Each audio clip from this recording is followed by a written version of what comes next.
रुक करते हैं दुर्ग का, जहां से हमारे सहयोगी सुबोध तिवारी हमारे साथ जुड़ चुके हैं। जी सुबोध जी, ऐसी कौन कौन सी खबरें हैं जो आज सुर्खियों पर रहेंगी? देखिए कमलेश्वरी जी, बड़ी बात है कि शहर में जहां लगातार दुर्ग जिले की बात करें तो ग्रामीण क्षेत्र हो या शहरी क्षेत्र हो, लगातार यहां पर चाकूबाजी की घटनाएं हो रही हैं, चोरी की घटनाएं हो रही हैं। लोगों के सोने मकानों में जो शादी ब्याह में गए हुए हैं, उनके घर का ताला तोड़कर सोने चांदी के जवाहरात और नगद सहित चोर लेकर रफू चक्कर हो जा रहे हैं। अब ऐसे सारे मामलों पर लगाम कसने के लिए आज ही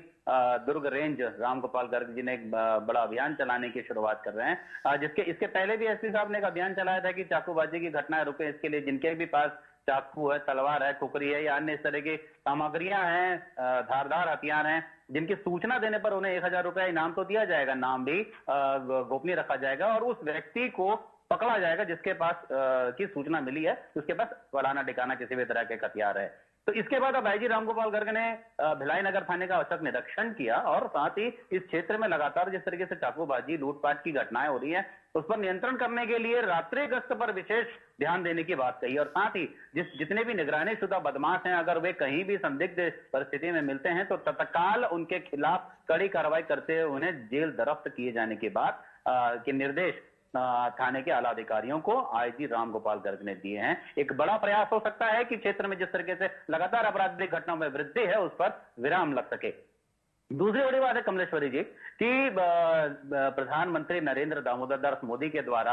हजारों रेलवे स्टेशनों के जो रेलवे स्टेशन हैं, उनके जीर्णोद्धार को लेकर, उनको उनके आधुनिकीकरण को लेकर, मॉडल स्टेशन के रूप में बनाने को लेकर और साथ ही अंतर्राष्ट्रीय स्तर की सुविधाएं देने को लेकर उनका वर्चुअल और कहीं पर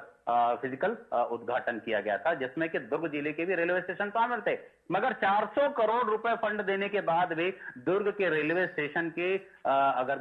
हालात देखें तो बड़ी दयनीय है। यहाँ पर अगर रेलवे स्टेशन में घुसने की बात करें तो जिस तरीके से सामने हमेशा जाम लगा रहता है, यात्री उतरते हैं और गाड़ी से उतरते हैं और टैक्सियों से या अपने वाहनों से बाहर निकलते हैं और ठीक उसी समय दूसरी रेलगाड़ी के आने का टाइम हो गया रहता है और लोग रेलवे स्टेशन की ओर जाने की प्रयास में रहते हैं। इस दौरान चक्का जाम होने की वजह से, ट्रैफिक जाम होने की वजह से उनकी गाड़ी छूट जाती है। अब इस पर लगाम कसने के लिए हालांकि ट्रैफिक पुलिस को जिम्मेदारी दी गई है, बावजूद इसके वहां पर ट्रैफिक पुलिस के सिपाही थोड़ी बहुत जरूर हल्के फुल्के कसरत मेहनत करते दिखाई देते हैं, मगर उसके बावजूद भी वहां पर ट्रैफिक जाम की स्थिति से लोगों को निजात नहीं मिल पाता। एक बड़ी बात है कि एक तरफ तो 400 करोड़ का फंड मिला है रेलवे के विकास के लिए, स्टेशन के विकास के लिए, दूसरी तरफ अगर विकास कर भी लेंगे और अगर यात्री स्टेशन तक ना पहुंचे तो ऐसे विकास का क्या मतलब। तो ऐसे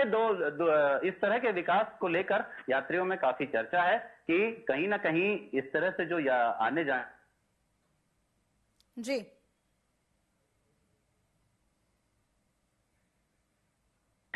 किए जाने चाहिए, पार्किंग को सुधारता जाना चाहिए।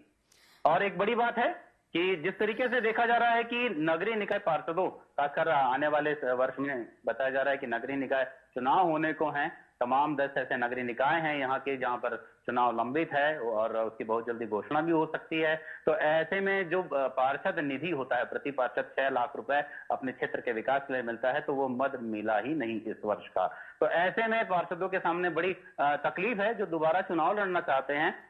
जनप्रियता को देखते हुए अपने विकासवादी उद्देश्यों को लेकर। तो अब ऐसा लगता है कि उनकी राह बहुत कठिन हो जाएगी कि पार्षद निधि 6 लाख रुपए है नहीं, अब अधोसंरचना मद से जो पैसे आए हैं उसमें जो थोड़ा बहुत विकास निर्माण मरम्मत का काम हो पाता है तो उसी में उन्हें संतुष्टि करनी पड़ेगी। तो पार्षद निधि नहीं मिलने से दो तरह के नुकसान सबसे ज्यादा देखे जा रहे हैं। राजनीतिक नुकसान कि दोबारा पार्षदों को चुनाव लड़ने में काफी तकलीफ आएगी, और दूसरा जन समस्याओं का निवारण और जो उनकी अलग अलग तरह की मूलभूत आवश्यकताएं, उनकी पूर्ति, उनकी समस्याओं का समाधान नहीं हो रहा है, तो एक बड़ा नुकसान है। कमलेश्वरी जी सुबोध जी, जैसा कि आपने पिछली खबर में बताया कि जो रेलवे स्टेशन के जीर्णोद्धार के लिए 400 करोड़ का फंड मिला हुआ है, लेकिन इसके बावजूद भी जीर्णोद्धार नहीं हो पा रहा, तो इसमें प्रशासनिक अधिकारी क्या कहते हैं कि आखिर किन कारणों से काम रुका हुआ है और ट्रैफिक की व्यवस्था आखिर कब तक दुरुस्त हो पाएगी? अगर 400 करोड़ पैसे हैं, फंड है, मद है, मिला हुआ है, तो आखिर क्यों नहीं विकास कार्य या फिर सुधार के कार्य या फिर आधुनिकीकरण के कार्य किए जा रहे हैं। देखिए,